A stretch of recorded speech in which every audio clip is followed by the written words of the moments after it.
మీ పేరన్నా? ఏం చేస్తారన్నా? ఓకే, ఇప్పుడు జూబ్లీహిల్స్ ఉప ఎన్నిక వచ్చింది.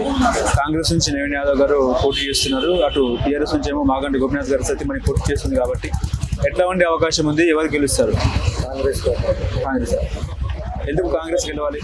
కాంగ్రెస్ ఎందుకు గెలవాలంటే కాంగ్రెస్ పార్టీ ఇప్పుడు 11 సంవత్సరాలు బీఆర్ఎస్ చేస్తుంది.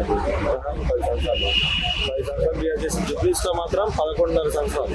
ఎందుకంటే జూబ్లీహిల్స్లో గెలిచింది ఎవరు? MLA BRS. కాబట్టి జూబ్లీహిల్స్లో మాత్రం 11.5 సంవత్సరాలు. 11.5 సంవత్సరంలో జూబ్లీహిల్స్లో అభివృద్ధి కార్యక్రమాలు 0, 1%, 2% 0. కాంగ్రెస్ గవర్నమెంట్ వచ్చిన తర్వాత జూబ్లీహిల్స్లో 150 కోట్లు శాంక్షన్ అయ్యండి. ఇప్పటికీ ఆల్రెడీ రోడ్లు అవుతున్నాయి, డ్రైనేజ్ పనులు అవుతున్నాయి, అన్నీ అవుతున్నాయి. ప్లస్ ఇంకోటి ఏంటంటే క్యాండిడేట్ నవీన్ యాదవ్ గారు 16 సంవత్సరాల నుంచి సేవలు చేస్తున్నారు. ఆయన చేసిన సేవలు ఇప్పటిదాకా ఎవరు చేయలేదు. కాబట్టి అభివృద్ధి గవర్నమెంట్ కూడా, ప్రభుత్వం కూడా కాంగ్రెస్ ప్రభుత్వం ఉంది. ఇంకా 3 సంవత్సరాల టైం ఉంది. ఈ 3 సంవత్సరాలు అభివృద్ధి జరగాలన్నా కానీ ప్రభుత్వం ఏ పార్టీ ప్రభుత్వం ఉందో ఆ పార్టీకి ఓటేస్తే, ఆ పార్టీకి గెలిపిస్తే అభివృద్ధి కూడా జరుగుతుంది. ఇప్పుడు ప్రతిపక్షం ఉన్న క్యాండిడేట్కి గెలిపించామనుకోండి, వాళ్ళు ఏం చేస్తారని ఇంట్లో కూర్చొని ఏం చేయరు కదా. కాకపోతే మరి మాగంటి గోపీనాథ్ గారు ఎమ్మెల్యేగా ఉన్నప్పుడు ఆయన ఏం డెవలప్మెంట్ చేయలేదా? డెవలప్మెంట్ చేయకుండానే 3 సార్లు గెలిపించారా? దౌర్జన్యం చేస్తే వేరే పార్టీలో తిరిగితే, నవీన్ యాదవ్ చుట్టూ వెనకాల తిరిగితే, బీజేపీలో వెనకాల తిరిగినా, ఎవరితో వెనకాల తిరిగినా కేసులు వేసి జైల్లో కూర్చోబెడతా అంటే ఆయన వెనకాల ఉండి ఓటేస్తారు కదా. దౌర్జన్యం చేసి భయపెట్టి కేసులు వేస్తా అంటే ఏం చేస్తారని జనాలు కూడా. ఇప్పుడు సోషల్ మీడియాలో కూడా నవీన్ యాదవ్ కూడా దౌర్జన్యం చేస్తారు, అదేవిధంగా గుండాలను పోషిస్తారు, బ్లాక్మెయిల్ చేస్తారు అని చెప్పి కూడా సోషల్ మీడియాలో పోస్టులు వస్తూ ఉన్నాయి. మరి దీని గురించి ఏం చెప్తారు? నవీన్ యాదవ్ గారు చేసిన ఒక ప్రూఫ్ చూసామండి. మాగంటి గోపీనాథ్ గారు అనుచరులు చేసిన 100 ప్రూఫ్లు చెప్తాను. పేరు చెప్పంటారా? రౌడీ చీటర్లు ఎన్నికలు వేసుకుని మీరు చెప్పంటారా? రౌడీ చీటర్లు ఇళ్ళకు భయపట్టి చెప్పంటారా? మాగంటి గోపీనాథ్ సొంత పార్టీ కార్యకర్తలు ఫోటో చిన్న వేసిన ఇంటికి వెళ్ళి కొట్టాడు. వీడియోలు లేవా మీ దగ్గర? ఆయన పిఏ భాస్కర్ కృష్ణార్లో ఇష్టమైన కొట్టాడు. కర్రలు తీసుకొని ఒకరు కొట్టిన వీడియో మీ దగ్గర లేవా? నవీన్ యాదవ్ ఒక చప్పదమే కొట్టిన వీడియో మీ దగ్గర ఉందా? ప్రూఫ్ మీ దగ్గర ఉందా? చెప్తారా?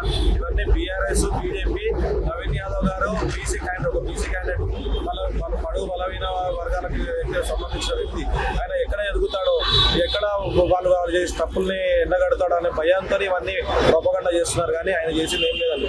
వాళ్ళు చేసినవి బయట పెట్టుకోకుండా నవీన్ యాదవ్ చేయనివి బయట పెడుతున్నారు. వాళ్ళు చేసినవి 100 ప్రూఫ్లు చూపిస్తాను.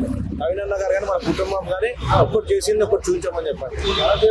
ఎట్లా పథకాలు బాగున్నాయి? కాంగ్రెస్ పార్టీ పథకాలు బాగున్నాయండి. ఇప్పుడు మేనిఫెస్టో పెట్టకుండానే సన్నబియ్యం ఇస్తున్నారు. మేనిఫెస్టో పెట్టినట్టు మహిళలకు ఫ్రీ బస్ వస్తుంది, 200 యూనిట్ ఫ్రీ కరెంట్ వస్తుంది, 500 గ్యాస్ వస్తుంది. ఇంకా సమయం ఉంది కదా, 2 సంవత్సరాలు అయింది, ఇంకా 2 సంవత్సరాలు కూడా అవ్వలేదు. ఇంకా మిగతా పథకాలు కూడా అయిపోతాయి, అన్ని మంచిగా అవుతాయి. హైదరాబాద్ ఎఫెక్ట్ వచ్చింది అన్నట్టు మాట్లాడుతున్నారు. హైదరాబాద్ ఎఫెక్ట్ ఏం రాలేదండి. హైదరాబాద్ ఇంకా మంచిగా జరుగుతుంది. హైదరాబాద్ లేకపోతే ఇంకా దూరంగా ఉండేది. రోడ్లు ఆల్రెడీ మీరు చూస్తున్నారు. అప్పట్లో పోయిన గవర్నమెంట్ నాలాలను పట్టించుకుని అవి పట్టించి ఇష్టం వచ్చినట్టు రోడ్లు వేయడము, ఇష్టం వచ్చినట్టు కబ్జాలకి పర్మిషన్ ఇవ్వడము, అవన్నీ చేసినందుకు వర్షం పడితే మొత్తం రోడ్లు మొత్తము ఒక చెరువుల్లో నిండిపోతున్నాయి. ఇప్పుడు అవన్నీ అవ్వద్దంటే ఇదే చేయాలి. ఇప్పుడు మూసినది ఉందండి, మూసినది ప్రక్షాళన చేస్తున్నారు ఎవరు? రేవంత్ రెడ్డి గారు. చేస్తుంటే వీళ్ళు ఏమన్నారు? అక్కడ ఖాళీ చేయించడం, వాళ్ళు డబుల్ బెడ్రూమ్ ఇస్తున్నారు కదా రేవంత్ రెడ్డి గారు. వీళ్ళు వెళ్ళి వాళ్ళకి లేదు మంచిగానే ఉంది అంటుంది అని చెప్పి నైట్లో ఒక నిద్ర చేశారు అక్కడ. మరి మొన్న వరదల మొత్తం కొట్టుకుపోయింది, ఇల్లులు కొట్టుకుపోయాయి. వాళ్ళకి ఏం అప్పుడు పడుకుంటే తెలిసేది. మరి ఇలాంటివి వీళ్ళు అడ్డుపడుతున్నారు. రేవంత్ రెడ్డి హైడ్రా కానీ మూసినది కానీ ఇవన్నీ కరెక్ట్ పద్ధతిలో జనాలకు ఇబ్బంది పడకుండా, పేద ప్రజలకు ఇబ్బంది లేకుండా చేద్దామనే ఆలోచనతో ముందుకెళ్తున్నారు. దానికి వీళ్ళు రాజకీయంగా కావాలని ఏదో ఒకటి చేద్దామని అడ్డుపడుతున్నారు. అంతగా ఇంకేం. బీజేపీ ఎట్లా ఉంది? బీజేపీ తిరుగుతుందా? బీజేపీ తిరిగినట్టు ఎక్కడ ఎంత మేడి వస్తుంది నవీన్ యాదవ్కి? ఈజీగా 60,000 చూరా 200% పక్కన. రాకపోతే మళ్ళీ ఏదో బయట తీసుకుంటాము. ఇప్పుడు మాకంటే సునీత గారికి డిపాజిట్లు కావాలి, బీజేపీకి టీఆర్ఎస్కి డిపాజిట్లు కూడా కావాలి. సెంటిమెంట్ వర్కౌట్ అవ్వదా? సెంటిమెంట్ కాదండి, మాకు కావాల్సిన అభివృద్ధి కావాలి. హలో, తెలుగు రాజ్యం ఛానల్ చూస్తున్నారా? సామాజిక రాజకీయ జీవన చిత్రణే తెలుగు రాజ్యం. అతిశయోక్తులు అసత్యాలు ఉండవు. రాజకీయ కోణం కాదు, ప్రజా కోణమే కొలబద్ద.